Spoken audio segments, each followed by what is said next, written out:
Television Network.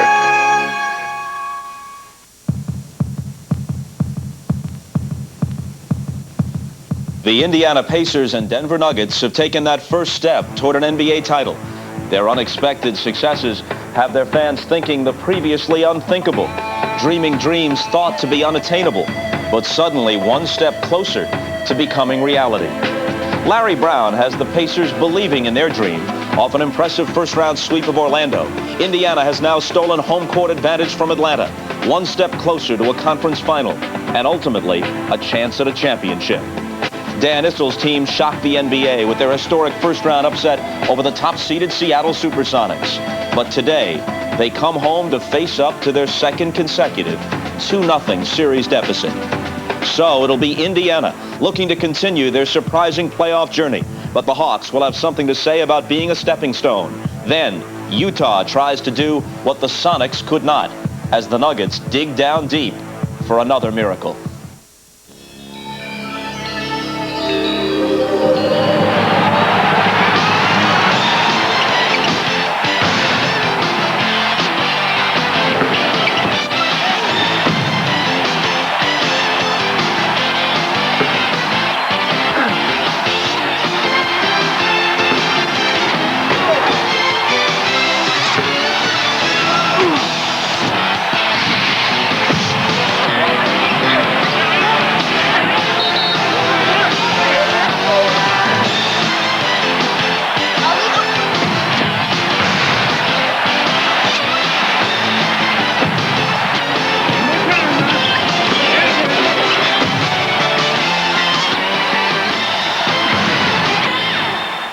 This is NBA Showtime. Here's your host, Bob Costas. Market Square Arena is home to a second-round NBA playoff game for the first time ever. The Pacers host the Hawks with the series tied a game apiece. Then it's out to Denver for Game 3 of the Nuggets and the Jazz. Utah leads that series 2-0. Hi again, everybody. Bob Costas in New York. We'll talk about our games in Indianapolis and Denver a little bit later, but we start with what happened in Chicago last night. Game 3 between the Bulls and the Knicks, a wild game with all sorts of strange twists. New York entered it, of course, with a 2-0 lead in the series. The Bulls were in front, 50-40 in the second quarter, when Derek Harper got into it with JoJo English after the two exchanged words. Harper with the takedown, both benches emptied, and then this one really got ugly, spilling into the first row at Chicago Stadium. Harper and English both were ejected. Fines and suspensions will almost certainly be forthcoming, and the whole thing took place right in front of NBA Commissioner David Stern. Scottie Pippen had 9 of his 25 in the third quarter as the Bulls turned an 11-point halftime lead into a 22-point advantage. But the fourth quarter has been the Bulls' undoing in this series. They shot just 6 for 16 in the final period last night, and they're hitting only 31% in the fourth for the series as the Knicks have simply worn them down. And the Knicks chipped away last night. Patrick Ewing took over down the stretch. He had 14 of his game-high 34 in the fourth quarter. The Bulls were holding on for dear life, leading by 2 in the final seconds when Pippen couldn't get a shot off and a 24-second violation was called. Pippen was clearly annoyed that Tony Kukoc didn't clear out the right side for him on the play. The Knicks had a chance to tie, and naturally they got it to Ewing. He hits the hook in the lane to tie it at 102 with 1.8 seconds left. Ewing had the Knicks' final 10 points. It was then that things turned bizarre. The Bulls called a timeout. Scottie Pippen, in the middle of the screen, didn't approve of the play planned by Phil Jackson, and he waves Phil off as he takes himself out of the lineup. Now, they actually called a second timeout, but no one could convince Pippen to take the court.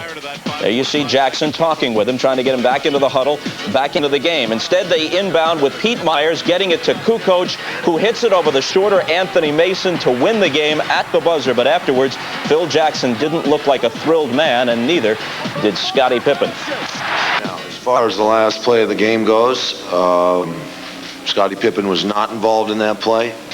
He asked out of the play. I left him off the floor. That's as much as I'll talk about that, and we have practice tomorrow at 11 o'clock.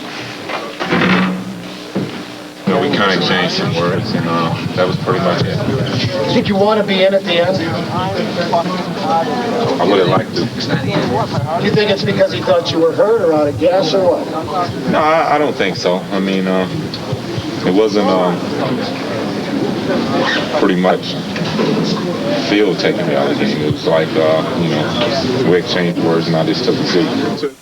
Well, the Knicks still lead the series 2-1 with Game 4 tomorrow in Chicago. Our Marianne Grabovoy was at the game last night, situated right behind the Bulls bench, and she's standing by live now at Bulls practice in Deerfield, Illinois. Marianne, give us your take on the Pippen-Jackson confrontation.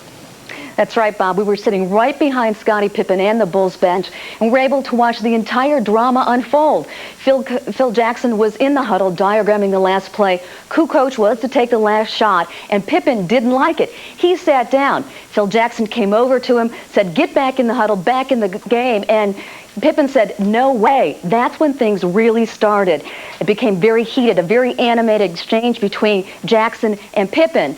Jackson called the second timeout, and that's when Bulls assistant coach Johnny Bach and teammate Horace Grant came over to Pippen and said, "Hey, get back in the game." They were attempting to persuade him to go back in. Pippen didn't budge. And then for a second time, Jackson came over to Pippen and said, "Get in the game." Pippen didn't move, and that's when the expletives really flew. Now, the Bulls are practicing behind closed doors right now here in Deerfield, Illinois. We approached Scottie Pippen on the way into practice. Not surprisingly, he didn't want to talk to the media, but a couple of his teammates did address the Pippen situation. I don't know the reason why he chose to sit. Basically, I know him and Phil had some words. I don't know exactly what went on. But in any case, that's just minor. We're here to try to beat New York, and we need Scottie. There's no question about that. Well, I think that's something between Scottie and the coaching staff. He saw something that he felt that he could take advantage of, and Coach Jackson, I guess, obviously didn't feel the same way.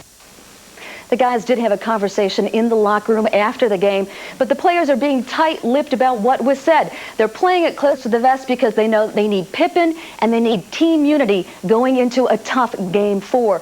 We hope to talk to Coach Jackson a little bit later after practice. Bob, back to you in New York.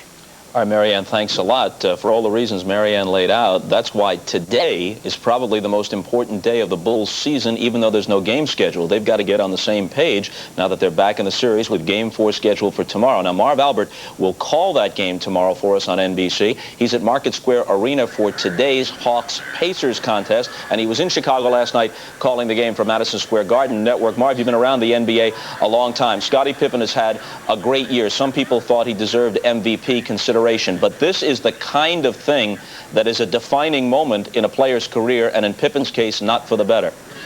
Well, Bob, it's really unfortunate because Scottie Pippen, due to his outstanding play in recent years, I think has been able to erase the stigma of that migraine headache that was suffered back in 1990 in the series against Detroit. But what took place last night was just astounding, and it certainly could be his legacy when we look back to that kind of moment. The only similar incident that I can recall back in 68-69, closing minutes of the Lakers-Celtic championship series, and Laker coach Butch Van Bredekop refused to reinsert Wilt Chamberlain back into the lineup, and that caused quite a stir. But you just do not see situations like this.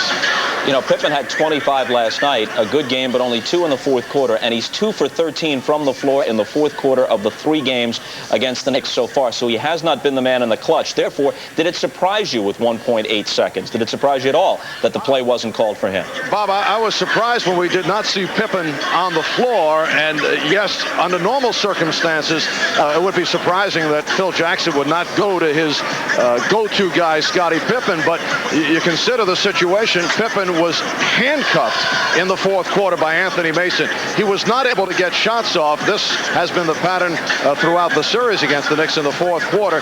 Tony Kukoc, as you mentioned earlier, has had success with game-winning shots, and he was able to use that height advantage to get the shot off against Anthony Mason, and then he's very fortunate that he was able to put it down. And of course, with just 1.8 seconds left, it's a pure catch-and-shoot situation, not a one-on-one beat-him-off-the-dribble situation, so you need a guy who's big enough to shoot over a defender, which Kukoc is, plus with the shooting range. Now the series is 2-1. How do you see it shaping up, especially in light of the fact that the Knicks might not have Harper tomorrow for Game 4 in Chicago?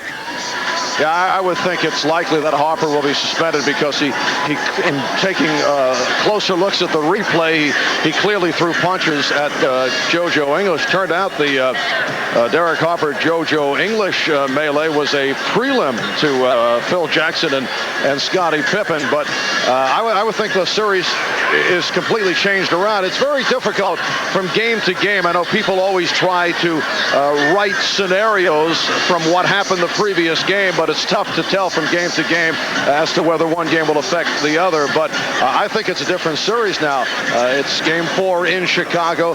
The Knicks certainly will miss Derek Harper. Pat Riley last night played Corey Gaines quite a bit rather than go to Greg Anthony down the stretch, and it certainly changes the Knicks guard rotation for tomorrow in Chicago. All right, Marv, thanks a lot. So the Bulls right back in the series. You got to believe, though, if Kukoc had missed the shot, the Knicks likely would have prevailed in overtime the way the momentum of the game was going and what was going on the Bulls bench. Instead, the Bulls in position to tie it tomorrow. The rough play between the Knicks and the Bulls is nothing new, although the fight and bench clearing situation which ensued was a bit out of the ordinary. After the Knicks had beaten the Bulls on Wednesday night, Phil Jackson spoke on Thursday. This is before last night's game, and he spoke with barely concealed disdain for the Knicks' physical style.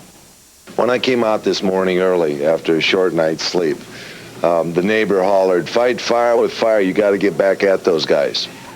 That's not what we're going to do with New York Knicks. We're not going to go flagrant foul them or trip them or beat them up. That is not who the Chicago Bulls are. The Chicago Bulls are a basketball team. And we're not a mud wrestling or a rugby crew or anything else. We cannot outmuscle the Knicks, so we know that.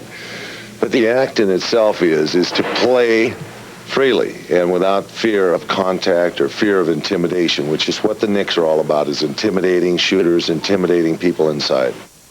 Game 4 of the Knicks and Bulls, as we said, is tomorrow on NBC. It'll be the third game of our triple header. The tip-off is scheduled for 5:30 Eastern Time. The middle game tomorrow is Game 4 of the Houston-Phoenix series. The Suns took the first two in Houston, coming back from huge deficits both times. Last night, Houston kept its season alive by thumping Phoenix on the Suns' home court. A reversal of form from the first two games. This time the Suns took the big early lead. Charles Barkley had 10 in the first quarter, but cooled off after that and finished with a subpar 18. Phoenix closed the first period on a 19-5 run and seemed on their way to a 3-0 lead in the series. Kevin Johnson had 38 points and 12 assists for the night. The Suns led by as many as 14, but the Rockets turned it around. Vernon Maxwell had 15 in the third, and Houston led by 2 entering the final period. Maxwell continued to be hot in the fourth quarter, 16 more in that period, and the Rockets rolled to a 118-102 win. At the end, though, a potentially ugly moment didn't develop into what it might have.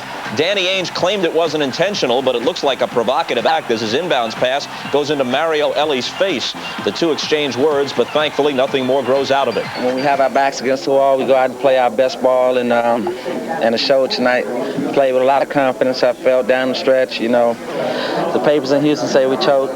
And we came out and we just wanted to have a good show, and we came with a real big win. The difference in the game was my play. I really played bad. I sucked, whatever. And I'll be ready Sunday. It's very easy to criticize because we lost the first two games in Houston. But we never lost confidence because we know we can beat them. All right, so much for last night. Up next, we'll check in on the scene in Denver as the Nuggets prepare to meet the Utah Jazz. That's as Showtime continues.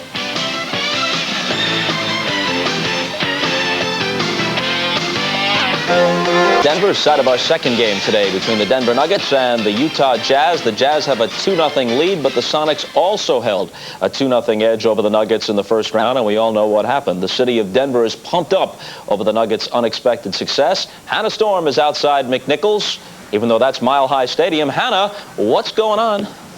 Well, Bob, as you can see, it's a beautiful day for football, which is what we're usually covering here in Denver, but all the excitement for once at McNichols Arena. And I can tell you, this city has been absolutely captivated by its scrappy young team. There's so much emotion and excitement here. The fans have actually been out here all morning. It's sort of a basketball-like carnival that they have set up outside the arena. You can see the now famous Mount Matumbo behind me. And for their part, the Denver Nuggets want to return the affection of their long-suffering fans. This is their first trip to the playoffs in 4 years. And they're dedicating today's game to the crowd that they hope can carry them to a win over Utah. I love coming home because our fans are just so loud. They're so enthusiastic. And for a player like me, I really feed off of that kind of energy. Keeps me going the whole 48 minutes. It seems that I never get tired. And I'm sure it'll be no different than today. John Elway, of course, will be here getting us all pumped up, and we'll be ready to play. The place will be rocking. They're going to try to get us down by 20 or 30. We know that. They got young players. But also, with young players, that energy sometimes can run out. So, sure, they're going to have fireworks and all of that kind of stuff, and that's fine. But our thing is, I've said it going into the playoffs, is just be patient, because young teams sometimes do let you back in the game as well as older teams do. Bob, we should mention another thing about the game. The guards are really banged up for this one. Abdul-Rauf, Pack, Humphreys, all of them aggravated injuries in Game 2. They all set out practice yesterday and will all play today, as will Jeff Hornacek, who has a jammed finger, but told us he's fine. From a festive atmosphere here in Denver, we send it back to the equally festive Showtime set in New York. All right, Hannah, thanks a lot. And up next, we'll talk about one of the surprise teams of this year's playoffs, the Indiana Pacers. Exactly who are these guys? The answer is next when Showtime returns.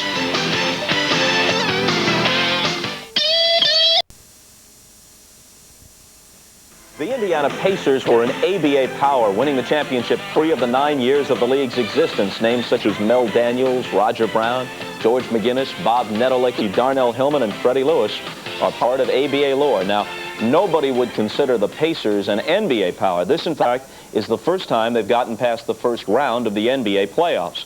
But in the last 3.5 months, they've been more than just competitive. They've had the league's best record. And who exactly are these guys? Marianne Grabavoy is glad you asked. NBA fans have no trouble recognizing Pacers sharpshooter Reggie Miller. Most fans could also ID center Rick Smits.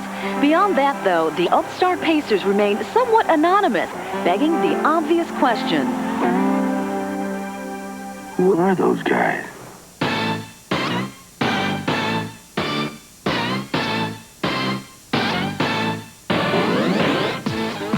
Who are those guys?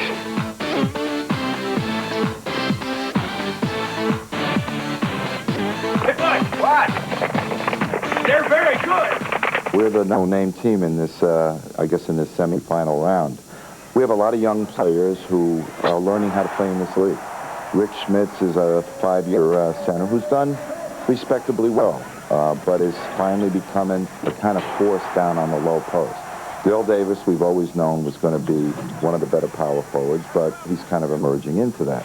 At the time, we had Detlef Schrempf, and so we traded him for Derek McKee, who I think everybody in the league respects as one of the better players in the league, all-around players. Sam Mitchell, who we traded for, is a player that, you know, everyone needs a player like Sam on their team.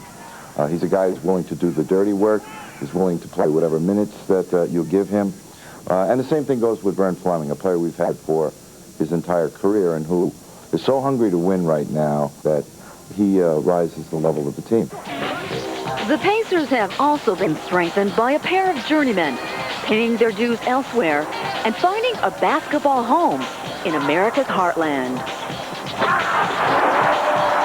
We've had some wonderful stories on this team. Haywood Workman, a kid that nobody wanted, become a quality big man and somebody who's bailed us out of some tough games. Perhaps the most valuable piece of the Pacer puzzle was the addition of veteran shooting guard Byron Scott. With 3 NBA titles on his resume, he brought Indiana leadership, playoff savvy, and a little show and tell. Well, after the All-Star break, we were in San Antonio. We were playing San Antonio and Dallas on that trip. So I was coming from home, and I just said, you know, I think it'd be a good thing to bring my, you know, my championship rings to show these guys, you know, what I've achieved, you know, the fun I've had, and how these things look and feel. Kind of give them a visual, actual look on what it looks like to have one of these and what it feels like. Well, it definitely gave us fire, you know. Anytime a guy that's won a couple of championships and, you know, he's been here, he knows what it takes, so he can definitely lead us in the right direction. Focused on aggressive defense and unselfishness on offense, head coach Larry Brown has been the cement to fortify the foundation of the Pacers, combining stars with unsigned players. Larry Brown's given me confidence because he's pushed me so much that I had to prove to him that I could do the job.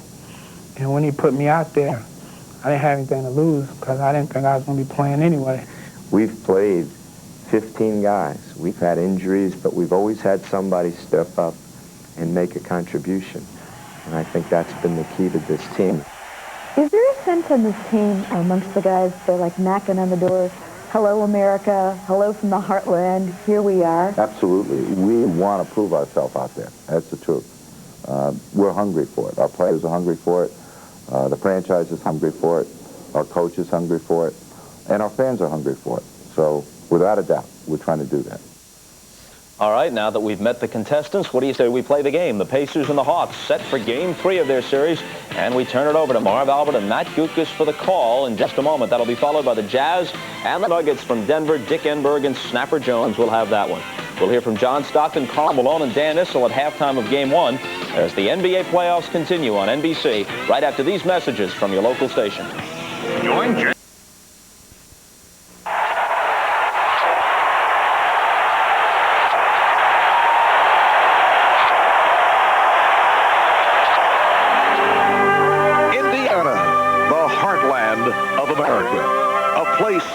basketball is religion. From the moment you first picked up a ball to the indelible memories of meeting your dad in the driveway, even if he did let you win, to the roars of a packed gymnasium for that high school rivalry, and the dream of one day proudly wearing Indiana on your jersey, playing for a man considered an icon. For basketball is Indiana. Now, it's this team that has this basketball hotbed in a frenzy. The Indiana Pacers have gone from relative obscurity to national prominence. The architect is Larry Brown. His blueprint for winning: defense, teamwork, and desire. The Pacers have subscribed to his theory and are now reaping the benefits, standing tall when many thought they would fall in the first round to Orlando. Now his plan is to beat the Atlanta Hawks. For this West basketball haven, Larry Brown is seemingly rewriting a movie script.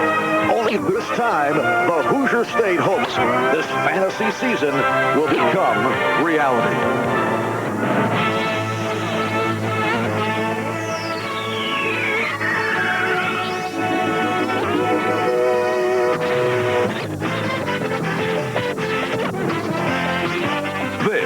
The NBA on NBC.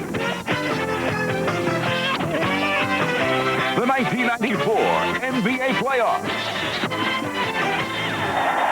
Today, it's the Atlanta Hawks versus the Indiana Pacers.